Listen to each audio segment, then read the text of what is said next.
Hello and welcome back to another episode of The Mother You Know, The Woman You Don't. Thanks for going back week after week. We appreciate it. We are here this week with a friend of mine, Diane Gross from we know each other through work. And her and I have talked a couple times about the podcast and different things. And she is one of our, I will say this, she is probably one of our big supporters because she'll send me messages saying, hey, I listened to the podcast on doing this or that and that. So Diane, I appreciate you coming on and talking to us. Yes, we do. Makes me so happy. Diane and I know each other through work. How long have you, we don't have to say where we work, but I've been there for 10 years. How long have you been there? 13. 13 years. Okay. So we've been there a long time. We've been through quite a bit at our job. And so we were survivors. I'm just kidding. But so excited to have. Bonds are those best trauma bonds. They are. I am most closely bonded to the people I work with. Yes. You just never know how you're going to come out on the other side. Right. But we're so excited to have Diane on. And so she's going to tell us about her life and her story and her mother and go from there. So Diane, we're just going to kick it off with you. So why don't you just kind of tell us a little bit about where you grew up and what your life was like as a kiddo, and we'll get into it. So you might pick up on a Pittsburgh accent there. Oh, okay. I found your podcast to be fascinating because women growing up in the South was very different than growing up in the North. And I just found the whole thing fascinating. Hello. Thank you. Wait, what is the biggest difference? What do you think? Because I guess I've never thought about regionally how mothering daughters. Well, I think one of the shocking things for me was how young you got married. How young? That's definitely everybody seemed to get married, and like that was not what we were doing. Yeah. We were not getting married. And I like that everything revolved around your church. And in a way, so I grew up in a very small town right outside of Pittsburgh called Ambridge. Ambridge is right along the river, the Ohio River. And it's in a county called Beaver County. And it's where the steel mills were. Basically, all the mills were in that area. And so during World War II, after the war, that's where most of the men came to work after the war. And it also was an area of a tremendous amount of immigration from all over the world. And in our town, each nationality had their own little church. So the big joke was there were more bars and churches in our town than anything else, because as there should be. To go along with that church, there was that bar that was either the Polish bar, the Slovak bar, the Italian bars, that certain people hung out at. Called balance. Yes. So my mother, her parents both came over from Italy. Her father came over alone at about 16 or 17 years old. And her mother came over with her family, and then they met here and they married. My mother was born, she was the fourth. She had two older sisters and an older brother, but she came to be born late in life. Her mother was already well into her 40s when she was born, and her siblings were adults. So to understand who my mother was to understand that she was really the baby. Yeah, she had two other mothers and another father besides her.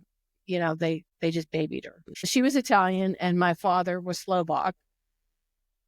And he had gone to the war. He was in World War II. He was in the Navy. He was a Navy gunner. He was in the Pacific. His ship was actually lost at sea for about 6 months. They lost contact with him. My goodness. So that was very traumatic. We found out a lot of this after my father passed, because my father would never talk about the war. But our town was filled with World War II veterans and a lot of PTSD. My next door neighbor was on the March to Bataan. I don't know if you're familiar with that, but that was through the Philippines. The Japanese marched them to their death. They were trying to march them to their death. So my father was not one to ever talk about what he went through. But when he met my mother, he was, so he was probably 26, 27 at that point. And he came when he came home from the war. He went to Pitt and played football and University of Pittsburgh and studied biology. He wanted to be a dentist. There was difficulties at that time with being Catholic and getting into it's hard to get jobs if you a certain nationality and certain. So he went to work in the mill, and he met my mother, and she was still a wild child, and her father basically told her that either she gets married or she gets married. So, yeah. And how old was she when she met your dad? Well, she was already like 22, okay. Which, they had enough because she loved to dance and she loved to run around, and she had a job. She worked at the electric company, but my father was, I don't know, he was he loved her. Where did they meet at? Friends introduced them. Okay. And he was very persistent with her. Most of the time she would kind of bypass. She could not get away from him, and her father really liked him. So daddy steered her back over there? Yep.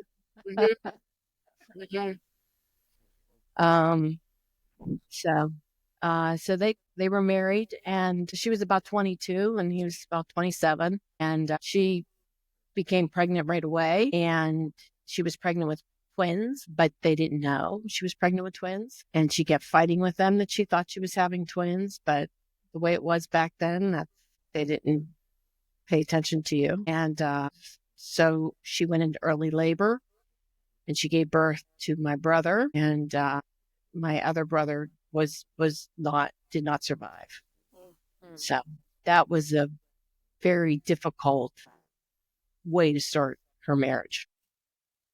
That is. Very traumatic. You have to, by that time, her mother was already probably in her 60s. She didn't have the help. She didn't have help. My brother was very small, so she dealt with a lot of post-traumatic stress from the whole thing. And it's incredible the amount of resources that are available now. And you really do have a heart and feel bad for women who, A, are not being heard, right. If she didn't want to be married, they didn't have the resources to do anything else, and B, having a family and losing a family and not having that support. We talk about that with our grandmother who got married at 14, and you think about, how do you comprehend that at 14, and you don't have the resources or support? It's just, it's so hard to hear like that, because you think now, I can't force my kids to do nothing at 22. Right. Well, and then what we know now about, sorry, Mom, go ahead. Yeah. Sorry. Well, the thing is, what we know about postpartum blues, that's exactly what I was going to say.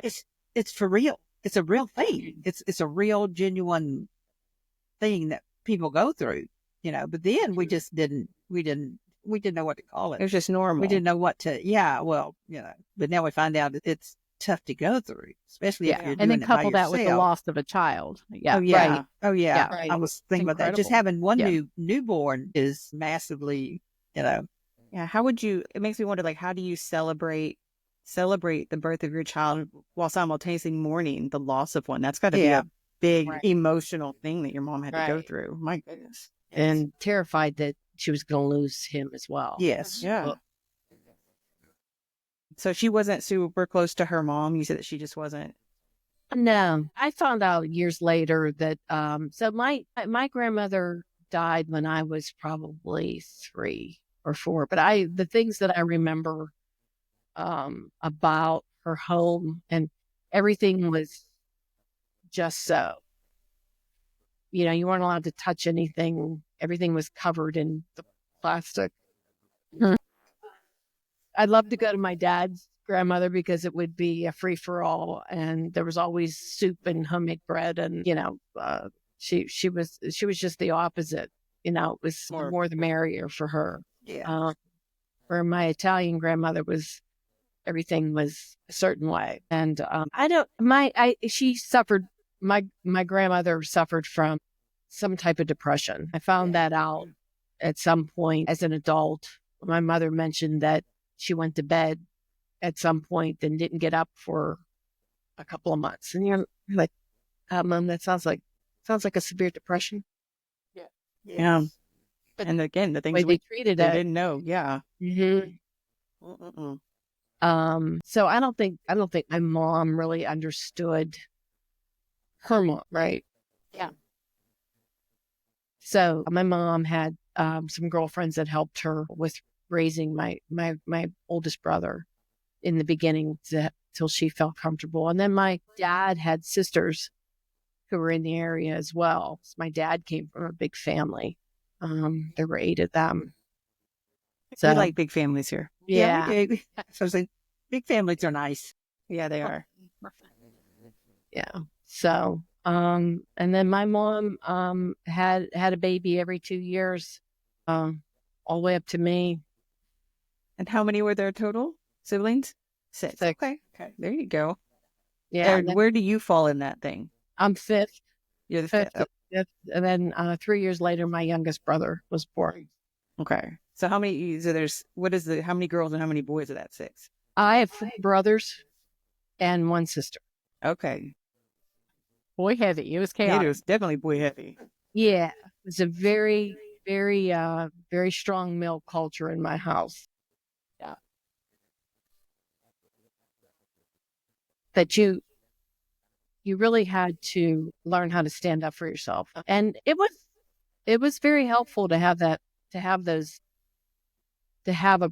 that many brothers, because no one ever asked me out.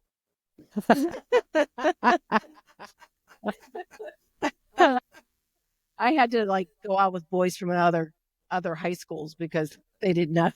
Yeah. My brothers. That's funny. Well, that could work in your favor or not. Yeah.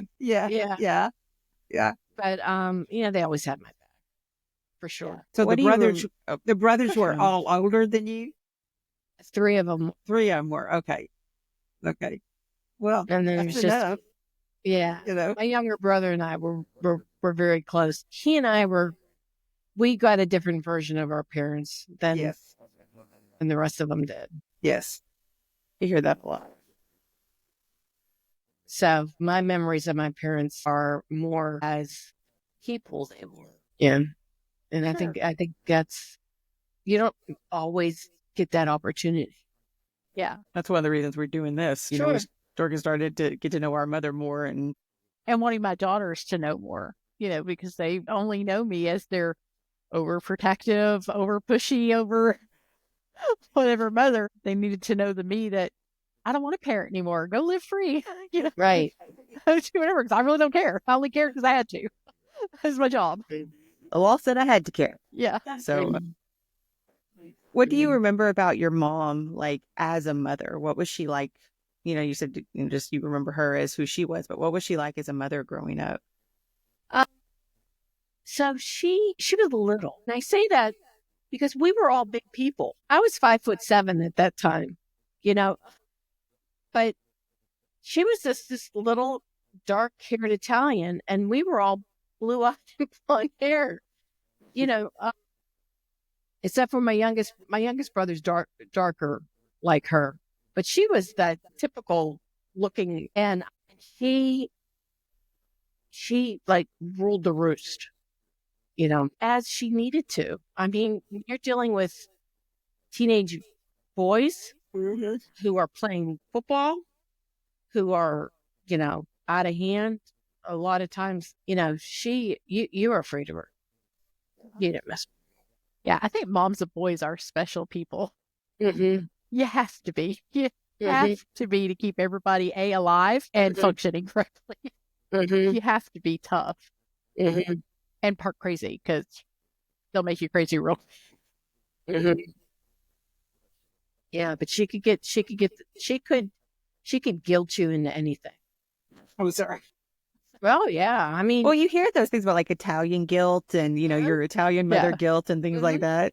Mm-hmm. I mean, she was, the classic was, just saw your father out there cutting. Your father who worked all day is cutting. What is wrong with you? You know, my brothers are out there running. Yeah. Did that. She used it. But you know what? It made you very aware of what was happening with because my dad never complained about anything, but I always kept my eye on him.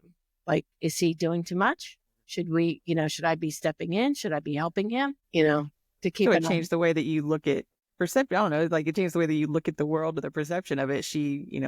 Well, it makes you situationally aware yes. of what's going on around you, and you grow up thinking about somebody other than yourself. So it's not a bad lesson. No, not at all. It does teach you to function as a unit and think as a unit. As someone who can be very bossy herself, or very controlling herself. Aw, what are you talking about? I don't lie about it like y'all do. I 100% lie about it. But it does make you it makes you situationally aware to not just think about yourself, because it's not how the world works. So, and you're the oldest too. Italian, little Italian guilt never hurt anybody. Yeah, she sounds like someone I'd like to know, huh? Yeah. Yes, we could have a good time. So, Diane, what are some of your favorite memories of your mother? Do you have anything that stood out? That was she particularly funny at times? I know she was stern, but is there anything that happened that you just giggle at when you think about her? So my mother, like everything, like she never left the house unless everything was perfect. I mean the house theme and everything in order? Her. Oh, okay. Hair, makeup, lipstick, clothes, everything's ironed, everything's perfect. Always. I mean, we weren't wealthy, but every piece of clothing that we had, there was a certain way that we washed it. There was a certain way that it got ironed.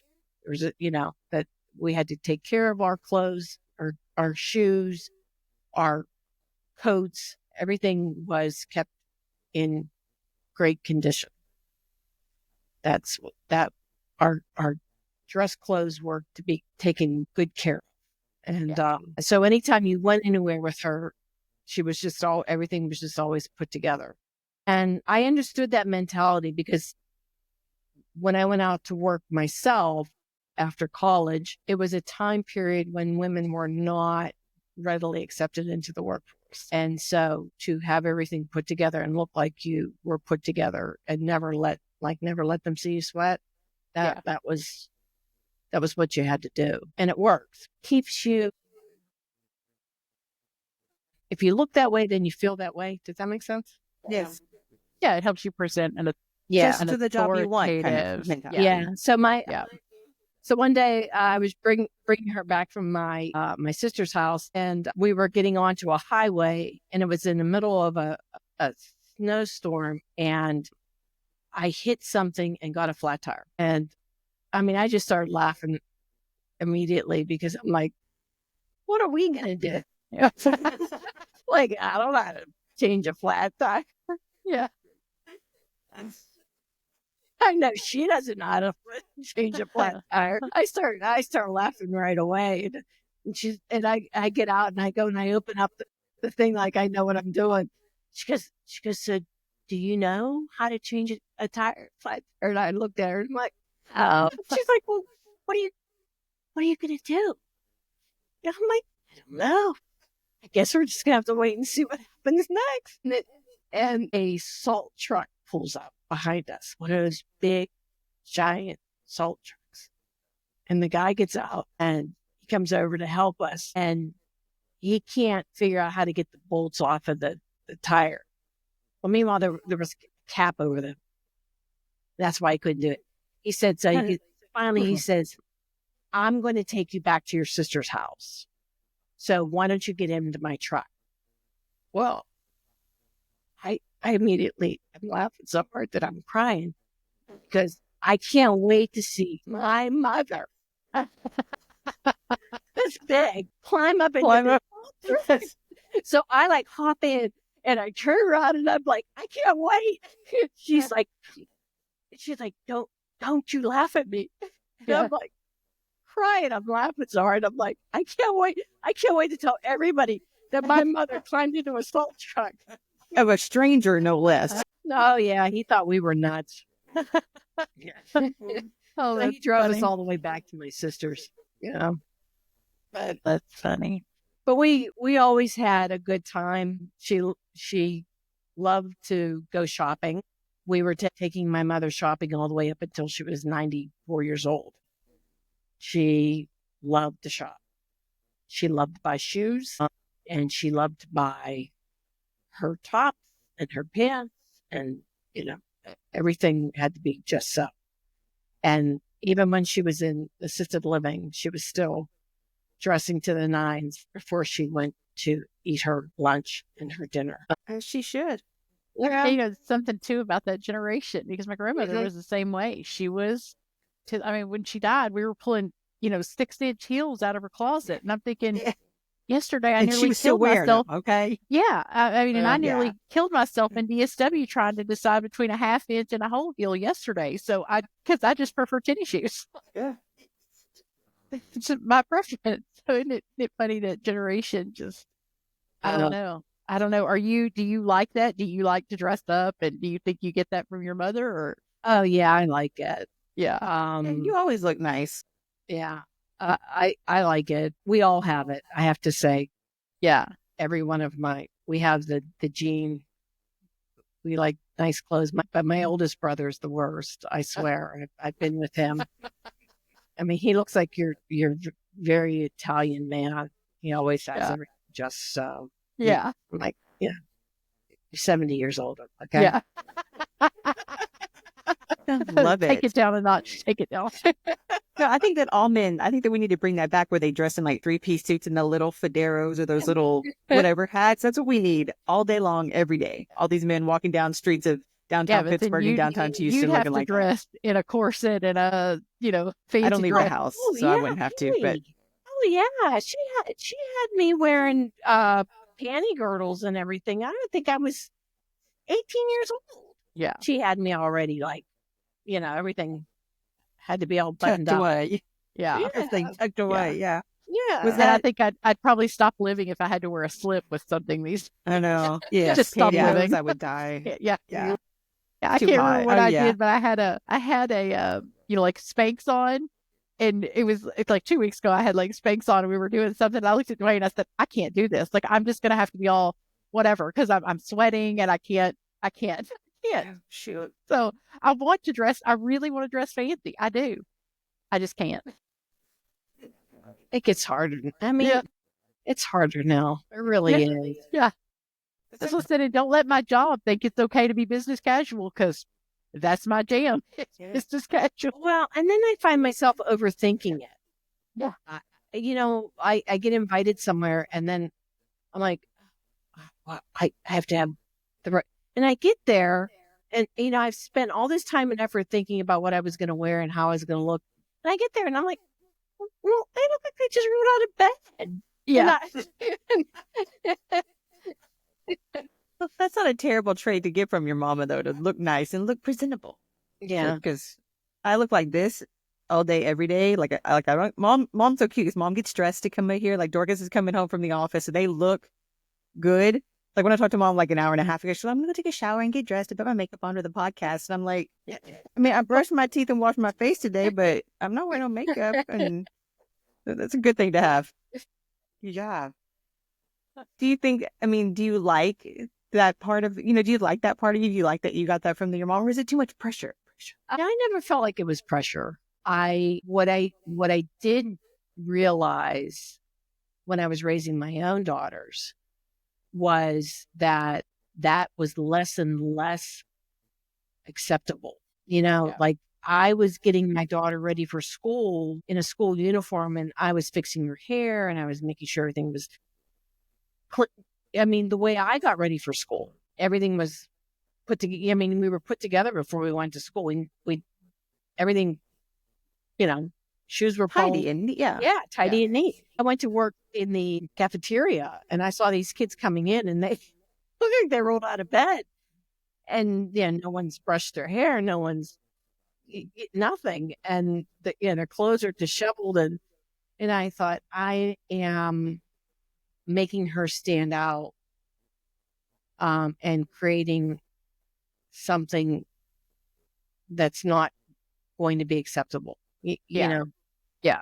Yeah. It's such a hard balance too when it's, and I think that's an age thing, right? Because it's like you're trying to do what feels right, and then it stops not feeling right. Right. Yeah. Right. Because I think mom was, I don't know. I guess I think about like, we just talk about church a lot and how a lot of the legalistic stuff, has affected, but that's the same thing. It's like you grow up thinking, oh, you have to, like with church, you have to get up, you have to be dressed up, you have to do this, you have to do that. Then you get there and it's like, oh, everybody's in jeans. I think that was hard for Dwayne for a lot of years. Right. When we were going to a different church, he was like, everybody dresses so casual. I'm like, dude, it's just casual. Like, it's just, I don't think God cares about jeans. Right. It is hard to generationally kind of break those things that you believe, I mean, our girls would tell you that we were so mean. We used to do the like they make them raise their arms, and if you even remotely saw their belly, that shirt's not, you're not wearing that shirt. Right. I can't remember, we called it something, but we did it. There was a friend of ours belly that did check it. or something. So it's like forever. So now, my daughter's 28, and if she wears a half shirt, I'm just like, oh dear God. And she's 28. And she's not wearing anything trashy. It just might be a little, and I'm still just like, oh dear God. And she's fully grown on her own, lives on her, pays her taxes. And she's gorgeous. She pays her taxes. Right. But still, but it's hard. It's hard to let go of what you believe for whatever reason we believe it. Right. That's the thing to do. I mean, it's not even that it's right or wrong or moral or not wrong. It's just what you grew up with. You know? Right. Well, I think the culture around you has shifted too, for us and for y'all. I mean, I remember all the days I ironed all your clothes. You weren't going to wear anything that had wrinkles. I went somewhere today. Aren't you going to iron that? I went somewhere today and the pants I had a little wrinkle in them. I threw them in the dryer and they came out 20 times more wrinkled than when I put them in there. I about had a meltdown. I had to go first find the iron because I didn't know where it was. And then I was standing on my bed going, well, I don't want to get the iron anymore. I'm just going to iron this on my bed. Hopefully it doesn't burn my bed. Like, I don't know. Listen, I can't with the iron. And if I didn't have to wear those specific pants, I wouldn't have. I'd have thrown them out. How dare they wrinkle? But, when it's ingrained, and now you buy them wrinkled. Okay. Yeah, you pay money for wrinkled and torn and ripped blue jeans. You buy them that way. Would your mother lose her mind, Diane? If you're, oh yeah, oh for sure. Oh, I would never show up with ripped jeans ever. Yeah.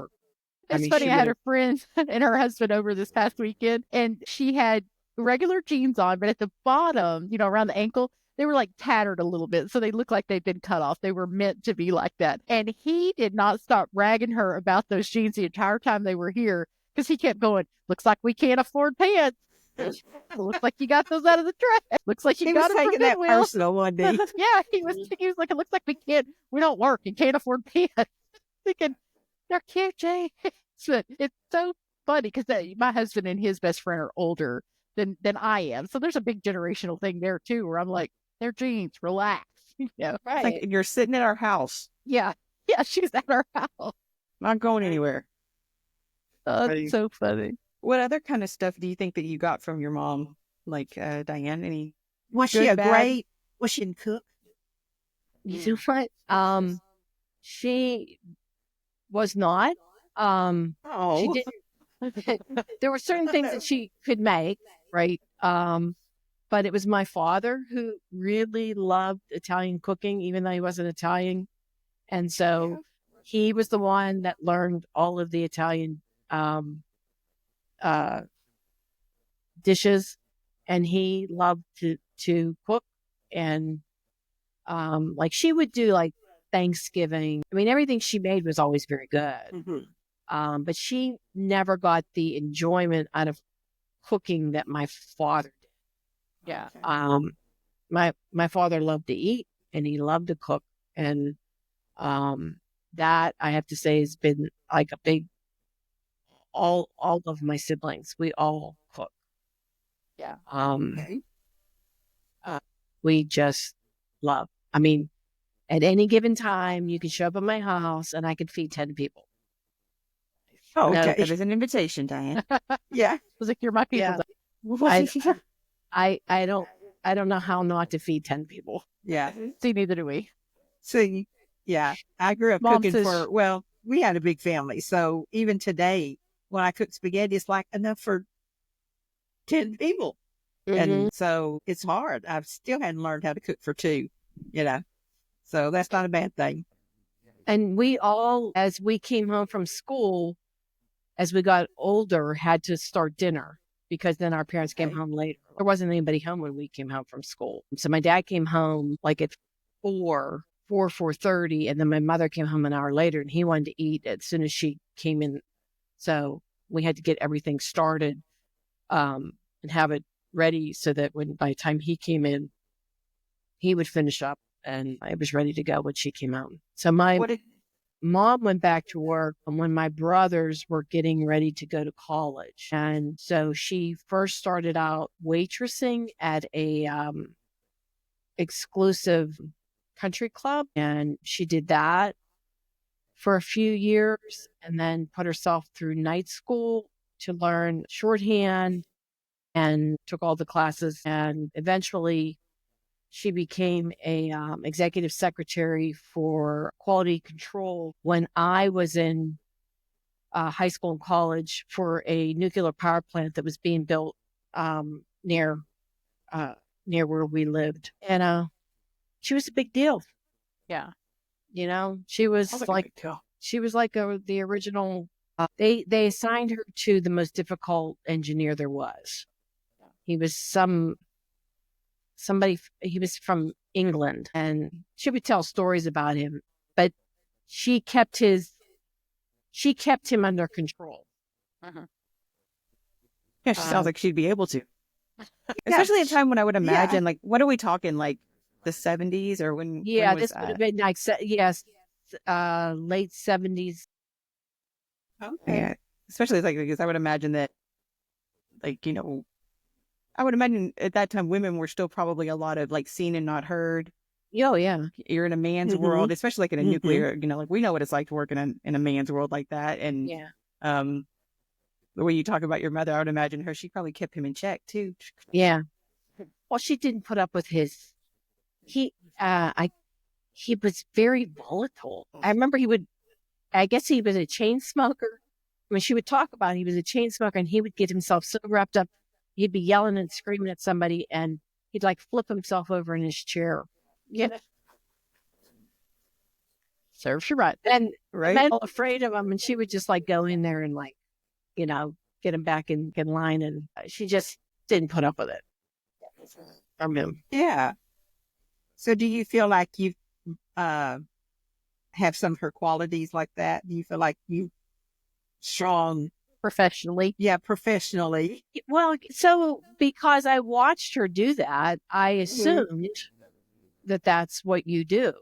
You go on to have a career, right? Yeah. And it was funny because when I was, I guess, a sophomore, so my brothers, everybody was going to college. My sister went to become a nurse. So she went to community college and got her nursing certification. And then after she was married, went on to get her bachelor's. So she didn't have the same go away to school thing as my brothers did. But I watched them do that. So I just assumed that that's what I was doing as well. Because I didn't see a difference between us. They're boys. So what? Yeah.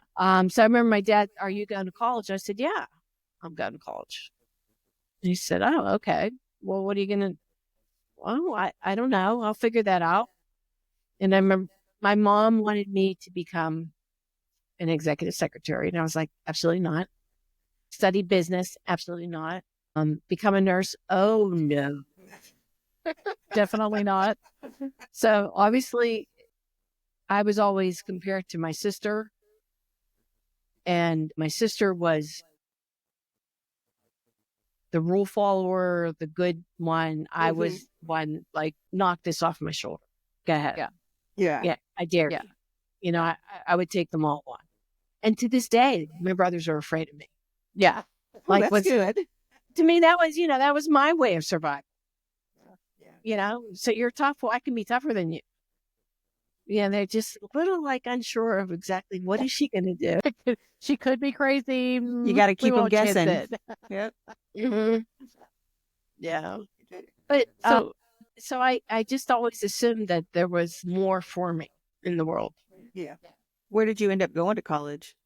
I went to a school. It was called IUP, Indiana University of Pennsylvania. Okay. And it was 2 hours away from my town, but it was another little town, little college town. So I went from one little town to another little town to go to school, but it was a big university. Was it hard to be away from? Oh, was this your first time away from home? Yeah, away from your mom and stuff. Yeah. Was it hard? Or did you like to run around like your mama? So I did run around. I will say, and it's funny because I would come home at night and wake her up and tell her stories. Yeah.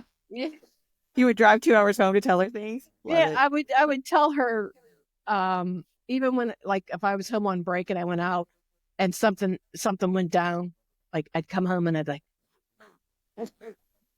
got to tell you this, get up. I would tell her stories all the time, and she would just sit there and laugh and listen to what things that we did. Yeah. We had a good time with her. Yeah. She lied a lot for me to my dad. If I didn't come home, she said she was going to stay at so-and-so's house. Yeah. She was cool. That's funny. We had a good, but she was always, it was really hard because when my dad passed, she left. I got married in 1989 and my dad died in 1990. And Jillian was born in 91. And in that, between 90 and 91, she sold her house and moved to Florida. By herself? By herself. I have a brother that lives down there, so she wasn't far from him. But it was a really big deal to go from a little town where she had never left, and decide that she was going to start her life over again. How did you feel about that move? It was very heartbreaking for me. Yeah. Because the loss of my dad was sudden. Uh-huh. And the loss of her. Uh-huh. So it was I lost both of them at the same time. Yeah. Yeah, it was really hard. Yeah. What year did y'all move to the lake? Do you remember? Cody was about 14 months old. Oh, you mean when we moved up here permanently? Permanently, yeah. I think 2012, maybe. Okay. Yeah. So I was just going to say, I feel I asked that question because there was a period between Mariah leaving and Ariel leaving. So that my girls are back to back. And one graduated in 2014, one graduated in 2015. Both of them picked up, moved out, and never moved back. So there was a period where I wonder where they got that from. I know, Linda. Yeah. But Mom and Dad moved to the lake, and I remember feeling that like a loss. And then my kids turning around and leaving and feeling like lost, like grief. And it was literally like grief. So that's why I asked about how you felt about it, because I felt incredibly selfish because I was mad that they moved to the lake and mad that my kids moved to, my daughter was in Austin and the other one was in SFA. And it was just a really rough time that everybody left me. Right. Yeah. Which I don't feel like that so much now, but I feel like that. I felt like that in the moment. So that's why I asked, is how hard was that for you? It was because I still lived with them even before I got married. So I was with them as a young adult, It was just the three of us and we would do things together and I would take them out and I got to spend time with them in a different way than any of my siblings did. So when she left, when I lost both of them, it was like, I didn't know how to function. Yeah. And there's nothing to prepare you for that. Yeah. Well, there's just a lot of mileage between Pittsburgh and Florida. I mean, that's a long way. I mean, I moved 2.5. Mom and Dad are only 2.5 hours. And I moved like 2.5 hours away. But then, Mom did the same thing. After Daddy passed, then she moved back to her birthplace in Winsboro, and that was 5 or 6 hours from where we were. Where do these mothers get off making their own decisions and like moving far away from their children?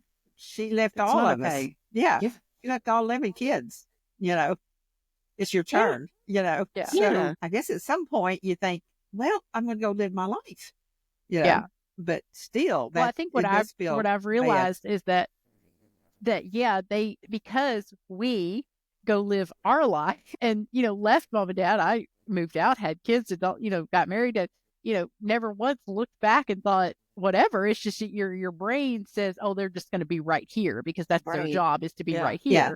I was supposed to stay where you left me, huh? Yes, you were supposed to be where I left you. Yes. So when I needed you, you'd be where I put you, where I left you. Right. But the same thing, it wasn't until like now on the backside where all three are out and out of the house that it's like, well, wait, we got time to do stuff. Not only do we have time, we have more income, we have more flexibility, we have stuff to go do that we've never been able to do. And now you go, oh, I can move to wherever, I can do whatever, it's freeing on this end, but not so freeing when you're looking at, mom moving to Florida. Yeah, I would cry. Well, see, I'm thinking, man, that's nice though. Yeah, leave the snow and the cold and all that and go south to Florida. You know, so I would leave Texas for Florida. Yeah, and let me say now, I wish you would, so I'd have a place to go to. Yes. Did you get to see your mom a lot? Like once she left, were you able to see her at all, or was it just? And that's before like cell phones and stuff too. Very rarely. Well, I mean, because once I started having children, I wasn't. I mean, to fly them all down there, to afford it was really difficult. And I did it one time. I took all 3 kids down one time, and I took Stephen to spring training for the Pirates in Bradenton. So I planned a trip where so we stayed at my mom's, and then I rented a car and I took my son and 2 of my nephews to see the Pirates play. If you've ever gone to spring training for any baseball team, it's much different. You're actually down on the field, like right next to the field with them. Yeah, much more interactive. So the boys were all young, and I mean, these were their heroes, right? I mean, they could go up to them and have them sign a ball. Yeah. And go right, and players would throw them balls in the stand, and it was a great trip. Really enjoyed it. I want to back up just a sec. Where did you meet your husband? You said you got married in '89. Where did y'all meet? So he grew up in Ambridge as well. What's his name? Sorry, I don't remember your Bill. Bill. Yes. Okay. Yeah. He grew up in Ambridge as well. Bill was his family went to the same church as mine. He had 2 other brothers and his sister. And so, I don't know your church, but everybody seems to come in and stay at in the same place in the church.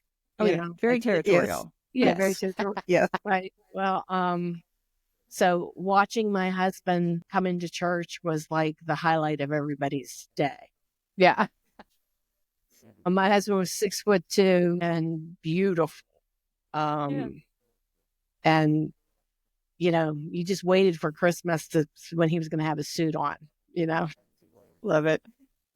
He and his brothers were altar boys, so they were always, there. But they went to the Catholic high school and I went to public school. So my husband didn't know I existed. I knew he did. Clearly. I was not even near remotely on his radar. So he went to Carnegie Mellon, studied engineering, played football there. And then he went to work in Lorain, Ohio he was a metallurgist. He studied metallurgy. So he was in a steel plant up in Lorain. While he was working, traveling, he started to have issues with seizures that were happening when he was sleeping. They would find him on the floor and stuff. So one of his bosses said, I think you need to go to the doctors. And he went, and they did an x-ray and they saw a tumor, sent him home. And so when he came home to have surgery, that's when I was teaching, I was working and I was teaching CCD classes, religious classes to the kids. My kids were, I think, 7th grade and so the kids, of course, noticed him in church. And they wanted to know what was wrong with him because he was all wrapped up. And I told the kids what I knew. And so they asked if they could make a card for him. And so they all decorated it. And then I took Polaroid pictures of them and then they put them in and then we gave that to him. So I think that was like the first time he knew I existed. Like playing little wingman for you. Yeah. Good.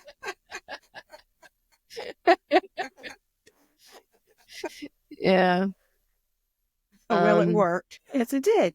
Yeah. So, Nice. So he had to undergo chemo and radiation during that time period, and they told him that they didn't want him back into a mill doing that type of work anymore, being subjected to any type of chemicals like that.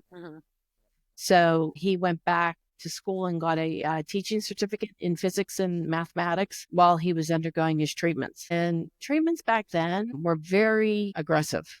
Yes. Yeah, they are. And probably none of it they would do today. But he was young. He was only 25 years old. And so the likelihood of him surviving it was not good. So they hit him with all the guns that they and he did survive everything.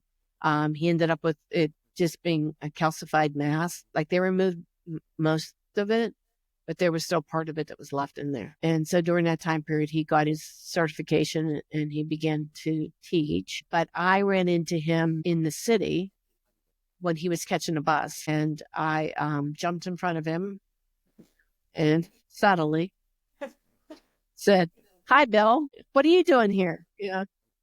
And he was like, "Yes, Diane." I said, "Do you want to go to lunch?" So like the first move, Diane. I know. You know what?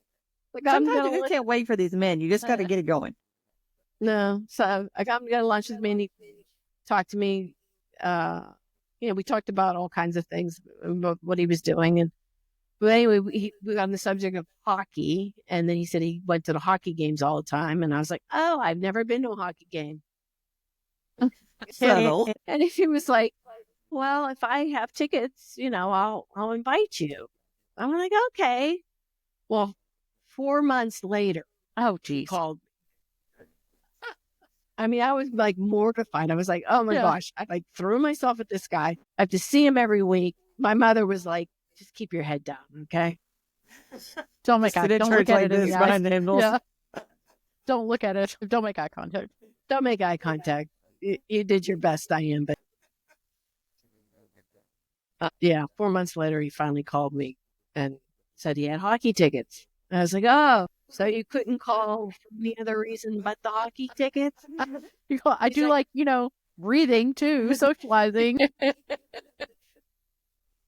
He's like, "Well, I told you I'd call you when I had hockey tickets."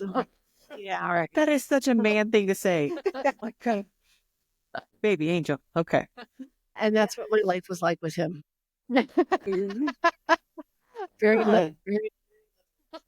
That's amazing. You said y'all got married in like 89, and then you had your first daughter. Would you say 90, 91? 91. What was that like becoming? How old? Well, first off, how old were you when your daughter was born? I was 29. 29. Okay, you were a little bit older. I mean, that 29 is not old by any. That's totally normal now. What was that like becoming a first-time mom, especially because your mom was still in Florida, I would imagine. Right. Yeah, she was gone. Right. She came up and stayed with me for a couple of weeks, but she she was having trouble of her own. She was transitioning from being away, and then dealing with her grief of losing my father, trying to figure out who she was. Yeah. Really not wanting to be a parent anymore.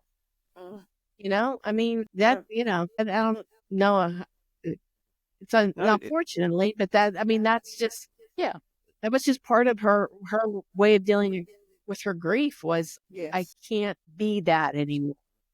That's gone. That's over. Yeah.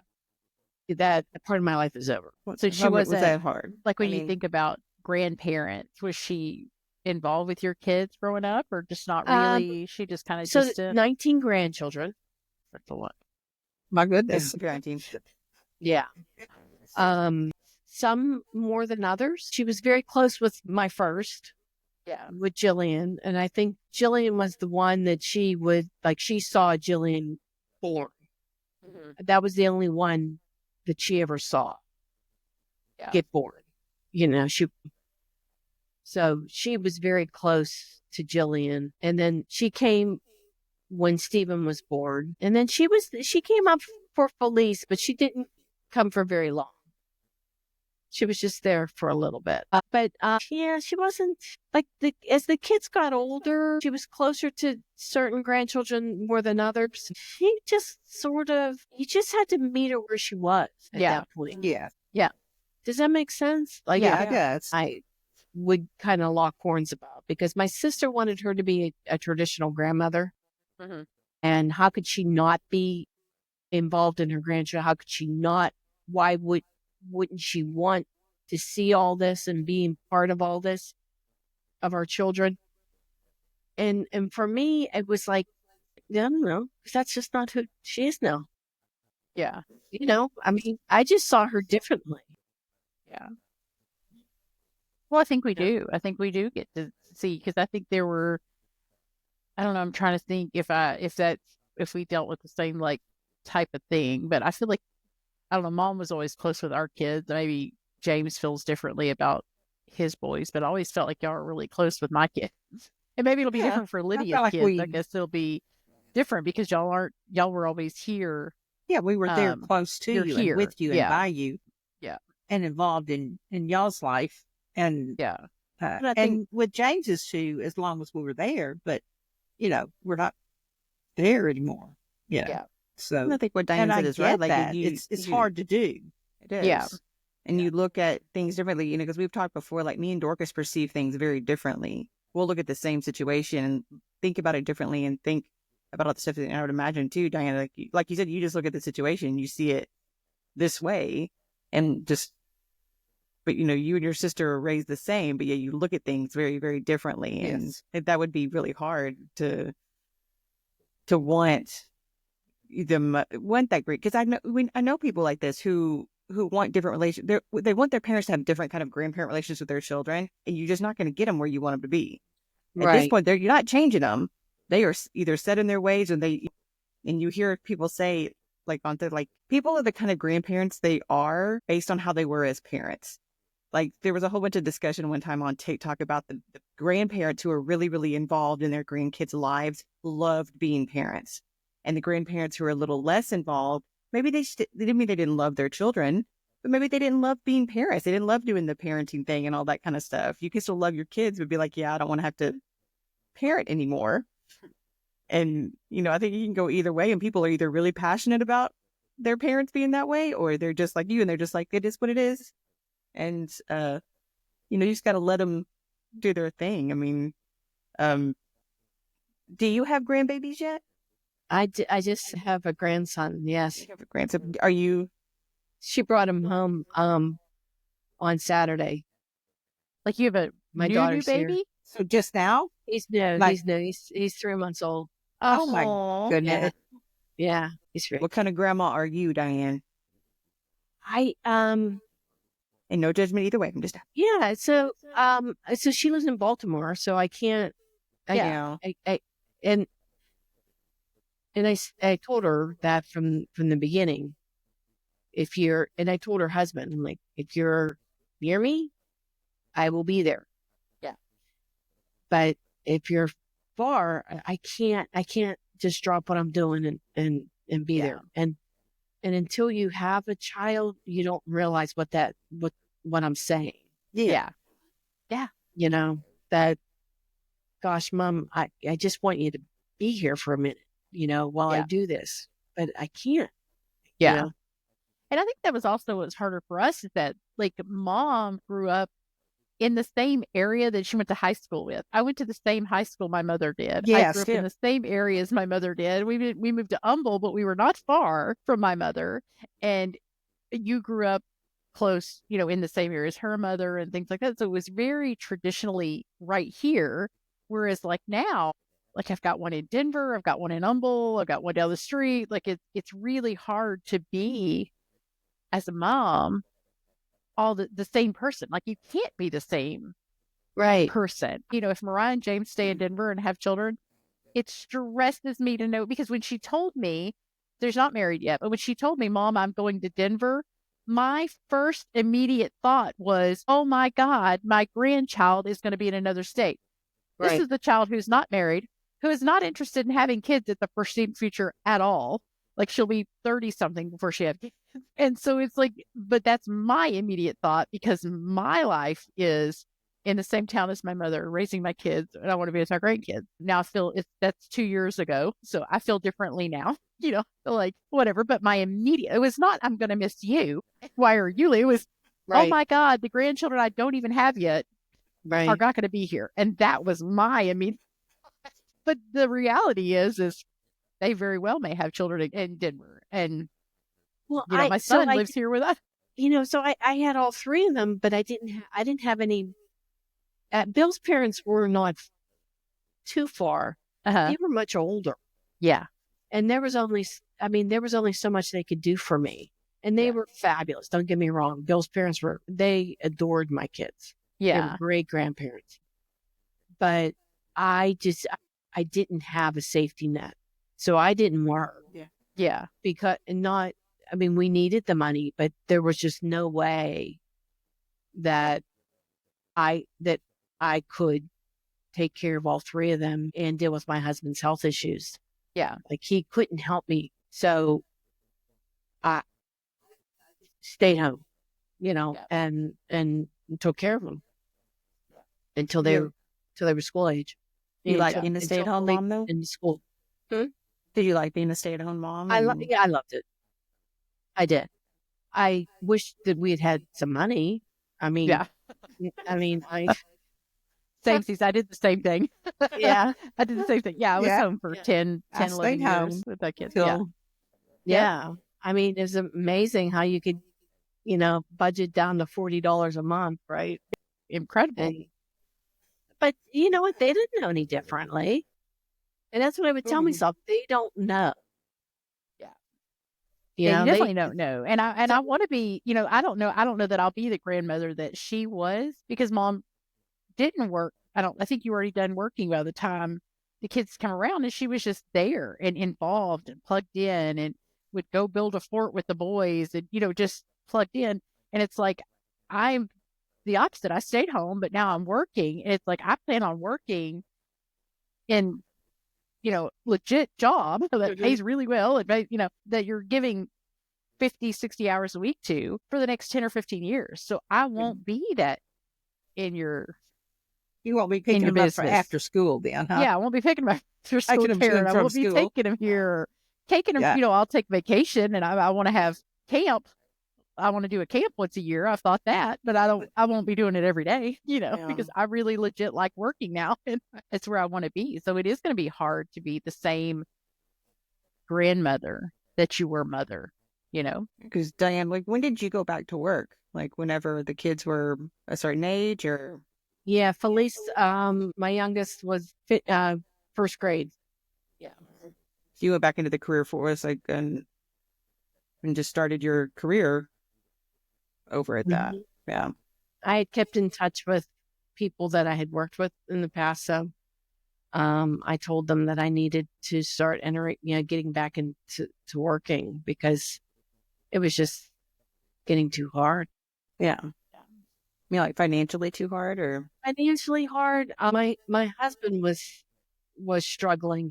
So he had the brain tumor at 25, and then at 35, Stephen was a baby, and he was on his way home from work, and he was hit by a drunk driver, and he was T-boned, and he was left there. They found him. It was before the airbags, but he did have a seatbelt on, but he had a lot of head trauma that went into the steering wheel, like busted this all out, and pretty bad concussions. Shattered his right heel. I don't know if you ever hear about people that are involved in accidents like that. They hit the brake so hard to try to stop that either they break their legs, or in his case, he actually shattered his heel from trying to stop. That was bad. Yeah, I would imagine it took some time to recover from all that. So yeah, I just wanted everybody not to move. Yeah. Gonna wrap them all in bubble wrap and just let them stop and don't go nowhere. Mm-hmm. Yeah. So how long did it take him to recover? So that happened in March, and then he went back to school in September to teaching back in September. Yeah. But he was not allowed. There was no weight bearing on that leg. I want to say it was at least 3 months. There was a point where he had seizure issues, where he lost his ability to talk. You have an infant. So what I would do was I would go to the hospital at night, and my girlfriends would come. I'd put the babies to bed, and then my girlfriends would come and stay overnight, and then I would stay with him down in the hospital, and then come home in the morning, so my girlfriends could go to work, and then That's exhausting, Diane. Yeah. And then I figured out how to, because he couldn't hold the babies or do anything. So I had to put everybody to bed and then go grocery shopping, or, It's incredible what women juggle. Yeah. It's incredible. And you stay sane somehow, barely. But you stay sane. Yeah. So how many? Yeah. How many kids did you have total? 3? Is that what you said? 3. Yeah. Mm-hmm. Okay. And they're all grown and adults and hanging out, living life. Now you have a grandbaby. Yeah. So Jillian's married and lives in Baltimore. Stephen is in New York. He works for Capital One. He is his girlfriend is from Australia. I'm waiting to see what happens with them. And then my youngest daughter is a dancer and performer and lives in New York. She lives up in Brooklyn. Yeah. Wow. And where did you say you were? In Pittsburgh? Are you in Pittsburgh? Mm-hmm. Yeah. Okay. So y'all aren't too far, right? So it's not. Yeah. Listen, we compare everything to the 12 hours of Texas. So sure. It's so hard for me to fathom. Y'all have trains up there. You can hop on the train and go to New York in a couple of hours, you know? Yeah. Yeah. I take the, I do take the train up, which is really nice. They can, Felice can get a Spirit flight for $40. Nice. Oh my goodness. Yeah. Yeah. So you've raised your babies, you're doing all this stuff, and your husband's had some problems. Do you mind if we talk about losing Bill in the last couple of years? Like he had been sick, or had he been sick, or had there been something else kind of going on in the last couple of years? Or so brain injuries are very complex because part of it is you have that injury, but then you also deal with growing older. And as the brain changes from growing older, those deficits become more pronounced. They do. So in his case, the car accident was because he had that mass, in his head. Like, it's like having a rocket. Yeah. So you have that hit, and then that rock just did a bunch of damage on that side. Yes. And at that time, there wasn't a lot of research on the long-term effects of what happens with a concussion? Uh-huh. You know? Right. Plus, plus he played football. Yeah. So things that I struggled with him, I could take him to a neurologist and have testing done, and he was so smart that he could pass it, all the testing. Yeah. And the doctors would say, well, he's doing fine. I'm like, no, he's not. Right. But he's not. Yeah. He's not doing fine. He's not able. So it became clear that the only thing that I needed to do was make sure that I needed him to work. He needed to be able to work. I needed to get him to a point where if he had to take a disability, early retirement, that he could get the highest possible amount of money that he could. Uh-huh.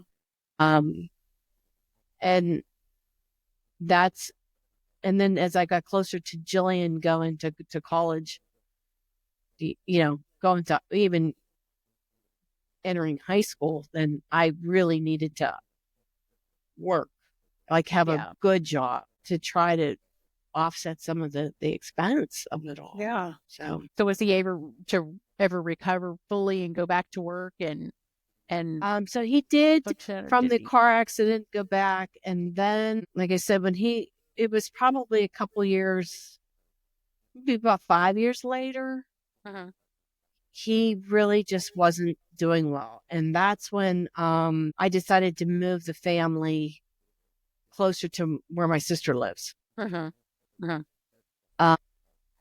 I thought I was going to need help. Yeah. Just as he wasn't going to be able to help me. Yeah. He kept wrecking the car. His responses were too slow. It was just, to me, it was just a matter of time something was going to happen. And so we were on vacation. It was in 2004. We were on vacation at the Outer Banks, and we had driven all night. So he'd been up all night, and he started to have what we thought was maybe a stroke. He couldn't communicate with me, so we called 911. And when you're in the Outer Banks, you're really remote. They actually they took him by helicopter to a hospital up in Virginia, Chesapeake, Virginia. And then for me, I had to drive, and it was like 3 hours away. So I got up there to the hospital, and they put him in, and he just continued to get worse. And he started to have grand mal seizures and didn't understand what was happening. And it was a community hospital. It wasn't the kind of hospital that you would deal with in Houston or I would deal with in Pittsburgh, And I needed to get him out of there. And insurance was not going to help me get him out of there. I tried everything. Yeah. And so finally my brother-in-law worked at a hospital here in Pittsburgh, and he went to the head of the emergency room and said, well, how do you get somebody back? That he said there are med flights. And so we got a hold of a company that would fly him back. And I took a med flight with him. And that's probably the scariest thing I ever did in my life. Yeah. Imagine. Just you and him. How old were your kids at this time? In 2000? Or is that what you said? Yeah, they were little. Elise was in 2nd grade. Stephen was in 4th grade. Jillian was in junior high. Yeah. So your babies are little. Yeah. So my one of my cousins went down and picked up the kids, and they drove my van back up. But when I took that flight, so it's a med flight is, just a small plane. As soon as I said that we would pay for that flight, they couldn't get him out of there fast enough, truthfully. And they show up, and they're just all in flight suits, and they strap you in. They strapped him in. I mean, he wasn't even awake. And, you're on this little flight back to Pittsburgh. Yeah.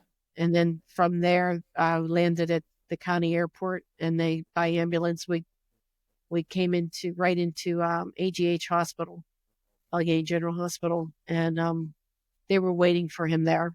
I had arranged for the doctors back here in Pittsburgh. And so then they took him and they put him into what's called a chemically induced coma, because he was considered called status epilepticus. It's when your brain is seizing and it won't stop. So they put you into a coma to make it stop. And then they monitor it, and they'll try different kinds of anti-seizure medications, and then they'll start to bring him awake and monitor and see if it kicks back up again. Well, then it would kick back up again, and then they take him back down. And this went on for over a month. Yeah. And I would go down at lunchtime. I would get down there about 10 o'clock to get the rounds with the doctors. I knew that Tuesday they would usually make their decisions on what they were doing. By Friday they would know whether or not it worked.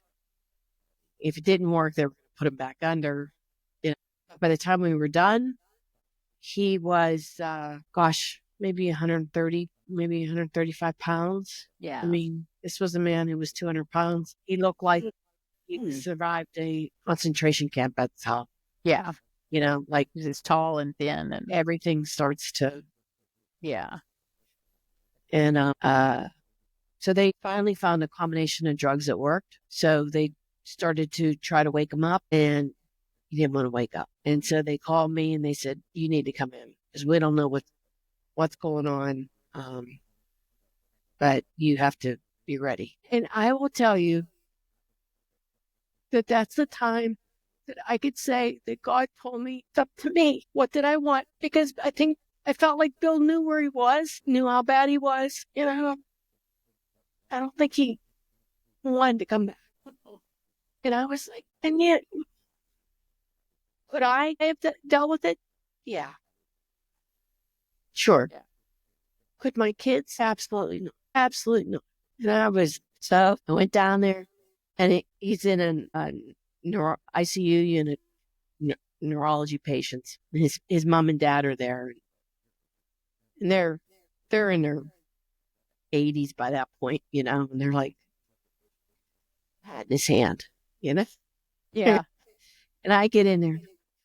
I got to do this. Oh, I got to do this. I'm like, okay, all right, here we go. And I put down the rail. And I get over top of him, and I'm like, which in the moment seemed completely legit. Yes. Hey, listen to me. We got 3 kids. You can't leave me now. Do you hear me? You can't leave me. Please tell me he was like, quit screaming at me. Dan, what's your problem? And he like opens his eyes and he's like, look at me. Look at me. Now look at me. Now you have to squeeze my hand. Do you hear me? You squeeze my hand right now. And he like squeeze. I'm like, you need to keep doing this. You do everything they tell you. Do you hear me? You do everything. I'm like, they need you to wake up. You're not going to get out of here unless you wake up. Now you wake up. Do you hear me? You're not leaving me alone with these kids. I don't know math. You know math. You got to teach them this math. I'm like, listing off all this stuff that he has to do. And I'm telling him all, Yeah. But that's what works with. Yeah. You got to just be bossy. Just show him who's boss. You have to remember, like, he played football. Yeah. You have to, like, yeah. You got to language. Yeah. That's, got to get him back in the game. Yeah. Please tell me he did. He got back in the game. Yeah. He really? I was say because you said like 2004. I think your story is a little bit. You got more time with Bill than that, right? Yeah. So funny, Diane. I was like, you're going, oh my God, she's like. So he did. He started doing everything that they said. Yeah. Oh, God, that's so funny, Diane. So he come out of that. So came out of that. Oh my gosh. He did. Because I was like, unfortunately, he is no longer with you now. Because that's when you were telling that story. I was like, no. In 2004. No. You had many, many more years with him. Yeah. You did because you did. Had 20 years more with him. I was about to say, because he just passed away. I was all confused with your story, Diane, but okay. So you've stood by him through a lot of stuff, like to be a mother and a working mother, and to be a mother who is not a, but a wife who's a caregiver. That's a lot to do. Like, it's terrifying. Yeah, it's a lot. And so what I just had this discussion with my son that I think it's a lot more difficult to lose somebody piece by piece mentally. Yeah. You know, to watch them lose their memories of, he didn't remember the kids, their births and their childhoods. Like he could look at pictures but there was just so much that was lost. But his mom and dad, we went in when we left there, like his mom and dad were like, we got in the elevator and we get in the elevator, the door shut, and I turned around and I looked at him. I am so sorry. I am so sorry. I know that is not remotely anything that you two would have done. Yeah. I said, but I had to do that. I said, I'm telling you, that is the only way that he was going to come back. I said, I'm so sorry that you had to see me do that. I love it, Diane. I do. That's amazing. And like you said, you had 20 more years with him. And because he passed away in the last couple of years, correct? Yeah. It was, 23. 23. Yeah. So in the last 2 years, I do remember when that happened at work, and I'm very sorry about that. Like, what inevitably was it? Just it was a decline, really. It was the decline from all of the injuries. I mean, he ended up falling down the steps. I don't know if you remember in 2017, he fell down the steps at our house and landed on his head. And I thought, goodness, could it get worse? Yeah. I mean, to have that many traumatic brain injuries, still fight his way back. yes. Still want to live, still want to. He always worked out. I mean, he was still the same size as from the day I met him, still muscular, still everything. He wanted nothing more than to recover. Yeah. I finally had to tell him at one point, I cannot stop you from aging. Yeah. I said, that is one thing I can't stop. I can't stop you from getting older. Things are just happening to you faster because that's the way it is happening. You know, I can't turn it around. They feel like he gave you his all. He gave gave you his all. And I don't know if you'll ever talk to him, but I wonder what his perspective would be of that moment of you yelling at him. Did he ever say, like, I thought you were crazy, or what the heck was wrong? Did you ever get his perspective of that, or not really? Did he ever did he not remember it? Or he did not remember it. Okay. The next thing he said he remembered was waking up in the rehab facility. Okay. That's what he remembered. Yeah. Okay. So it would have just been funny to hear his perspective on. He's like, "What, Diane? God, just sleep." But that was probably the biggest change in our relationship was then I took a role of coach. I was the coach all the time. This is what you need to do. This is, come on, you can do this. There's no feeling sorry for yourself. And really through it all, I mean, he was truly blessed. The man didn't even have migraines. Yeah. I mean, he should have. He should have had migraines. He should have had all kind of debilitating pain. He never had any pain. People would say to me, your poor husband suffered. I'm like, no, my husband did not suffer. He had a wonderful appetite. Yeah. He loved to eat. He did not suffer. He just wrecked a fefew cars here and there. It was fine.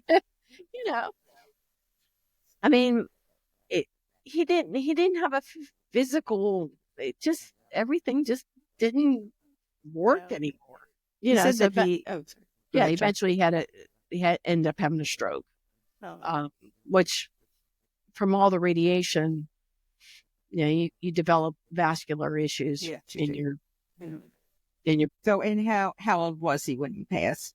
63. 60. That feels really young. It does feel really young. I mean, obviously, I think grief was. We've talked about grief a lot here lately on the podcast with Mom losing so many sisters and everything. But how do you even begin? Like, you spent how y'all were married for 40 years, 30? 32. 32 years. Like, how do you even begin to transition to whatever the next thing is? Because you go from being, you're a mom, you're a grandma, you're a caregiver for him, and then now you're just Diane. And there's nothing wrong with being just Diane, but how has that transition been for you? Because we'll also talk about too, and we can go ahead and bring it up, that your mother passed last summer. Right. So you have all this grief back to back, and your mother's gone, your husband's gone. How is Diane in all of this? I think I always worry that maybe I'm by myself too much. Do you mind that? But I wasn't ever really by myself, so I don't mind being by myself. You're just testing it out, see how it's I have my dogs. I have my dogs, and I talk to them all the time. They work with me. They hang out with me. They're here with me now. Yeah. But you also don't realize like how much you give as a mother and a wife and you're a caregiver and you're raising these kids and you're having to work and you're doing all this stuff, that when you get a chance to sit by yourself alone and not have your brain do anything. It was so cute. My daughter-in-law, Cody's girlfriend, was here this weekend and they didn't have the baby. And he kept asking her, "What's wrong with you?" And she kept saying, "Nothing. My brain is not doing anything." Like, it is literally sitting dormant because I'm not worried about the 2.5 million things I have to worry about every day. So does it feel like, do you feel at peace, and are you finding that peace right now? Yeah, I feel like there's probably one more move that's coming. Uh-huh. I would like to be closer to the East Coast, closer to it, because if Stephen gets married and has kids, his wife's family's in Australia. Uh-huh. So they're going to need help. Jillian's going to need help. I feel like I need to be. Yeah. I don't need to be in their backyards, but a train. Yeah. I mean, have you thought about that? I mean, because we're fortunate. We work for a remote company. Yeah, we're very fortunate for that. Like, yeah. Don't do it, Diane. Pack your stuff up and go. Yeah. I mean, you got to ask them. So we got to ask HR or something. But right. I mean, but does it scare you to do that, or is it exciting? Yeah. Hey, if I only have to worry about me. Yeah. Right? No, it's easy when it's just worry. you. Want to eat cereal for dinner? You eat cereal for dinner. Yeah. So are you just, is there something you want to discover new about yourself, or something you've been wanting to do for all these years? And now I have a chance, is there something that you've been wanting to do? I travel a little bit more.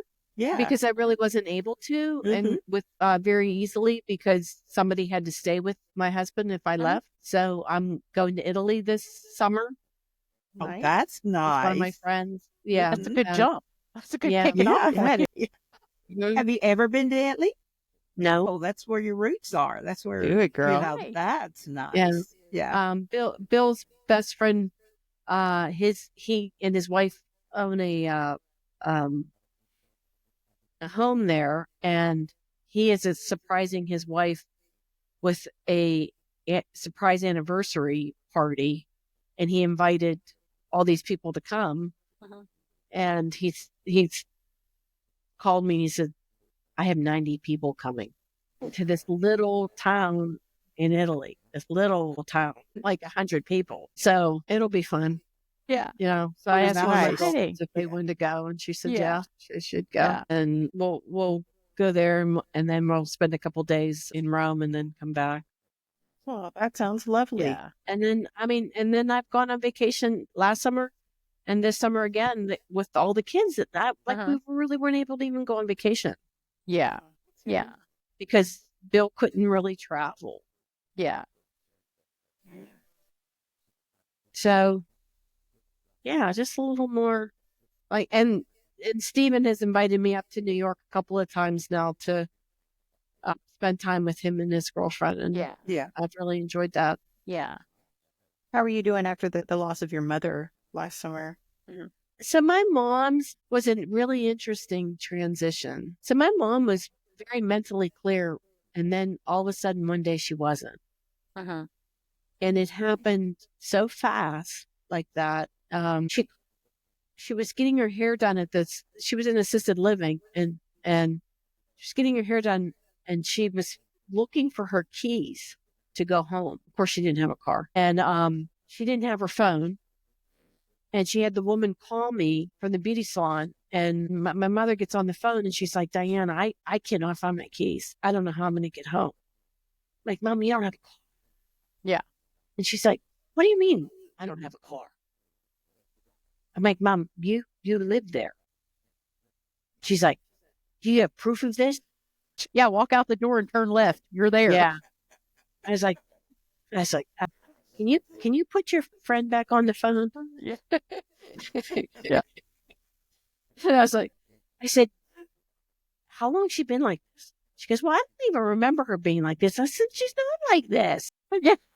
I'm like, you call the head of nursing right now and have somebody come down there. I'm like, something's happened. So I flew down there about a day and a half later. It was from that point on, I stayed a week with her, and it was as if my mother was between here and the next life. Uh-huh. Wow. And to sit and hear her, she didn't know like who I was, but her mother and father were there. Uh-huh. Okay. You know, and she was talking to me about her sisters. And her sister, and she was waiting, and she was taking care of her babies, and she was cleaning and it was just really an interesting times. When I was leaving there, she said, I know Diane, I know you have to go, but I really wish that you wouldn't go. You know, and so that was like in April. And then I got to see her a couple of times after that. You know, it was just her slipping away. Yeah. And you said she was in her 90s? Yeah. 94. Wow.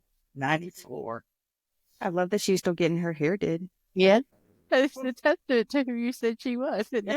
Yeah. That's amazing. Oh. Yeah. Yeah. Oh. Yeah. So how long after that did she pass away?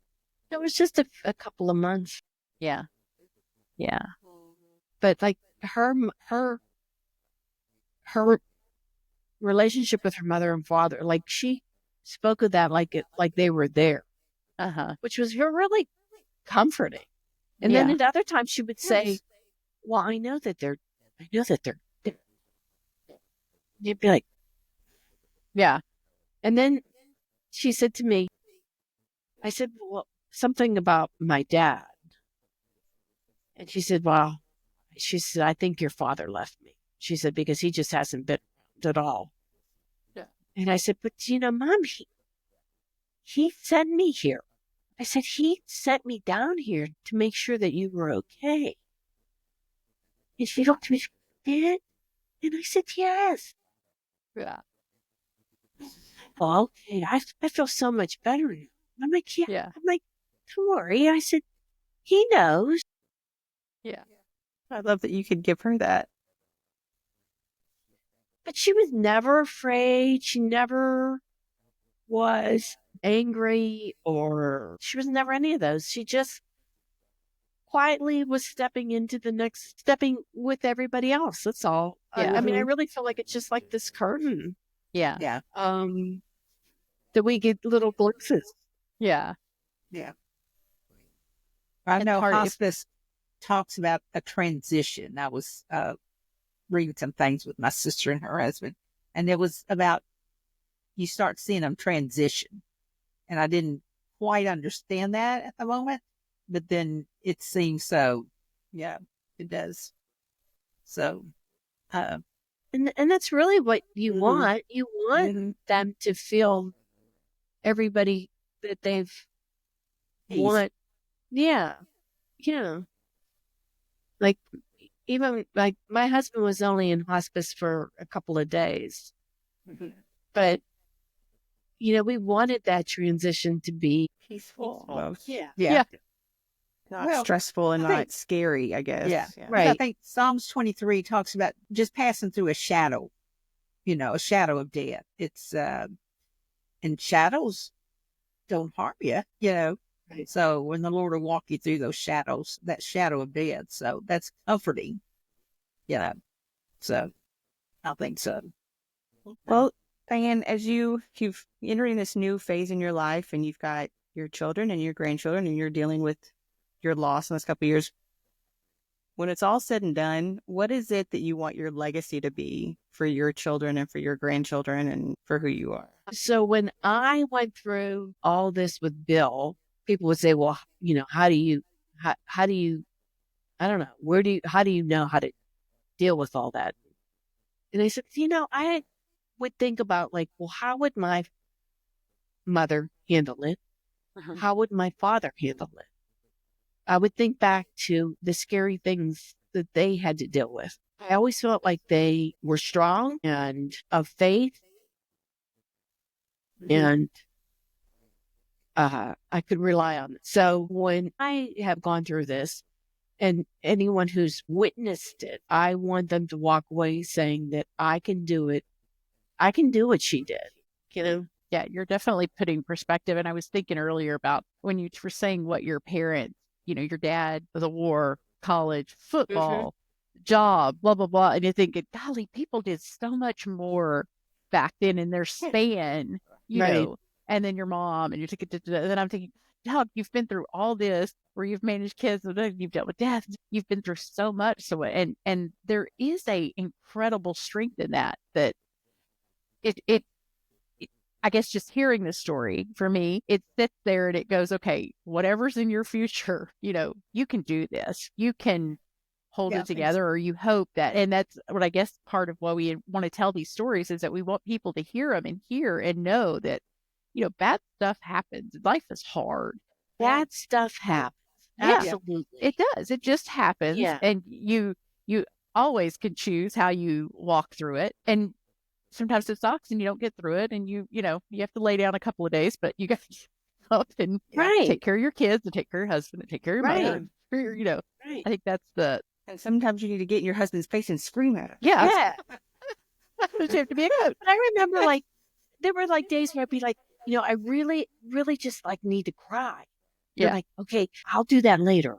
Yeah. And it's like, you just never got to that part, because you're just working through everything else.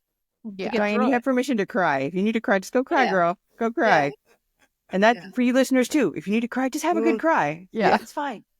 Yeah, but you just don't realize how much you don't have time for that. You just don't have time to lay down and die. You just don't. I love to see people that can just lay down and die. What's that like?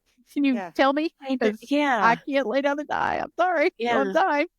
That's stuff to do. I got a job and kids. Yeah. Well, Diane, I'm so grateful for you coming and telling your story. It is like I said, we've been dealing with a lot of grief lately and it feels really sad. And it is good to hear your perspective on it. And honest to God, I was feeling bad that your husband died 20 years before. I was sitting there on my seat going, Dad, it's like you lost him. You yelled at him and he was dead. No. It's awesome that your coach and yelling got him 20 more years. There you go. Sometimes just gotta buck him up. That's right. Thank you so much for sharing that story. Thank you, Diane. Thank you for coming in late. I know it's late in Pittsburgh and it's late here. But I appreciate you. Really have enjoyed your stories. I do have to say. Oh, good. As we want people just to hear other people's stories and to I think we all have that common. Everybody has a story. And sometimes you think yours are petty or yours are worse or yours are the worst thing that's ever happened. And then you get on here and hear other people and you're like, not so bad. Yeah. Right. And it always makes you feel good about your own life walking away. So, listen to other people's stories. I agree. So we are 100% grateful. So thank you for sharing that. And thank you guys for listening and for tuning again this week. Be sure to follow on all your where you get all your podcasts and follow us on all social media. I think we're just about everywhere. So y'all have a great week. Thank you. Bye. Bye. Good night.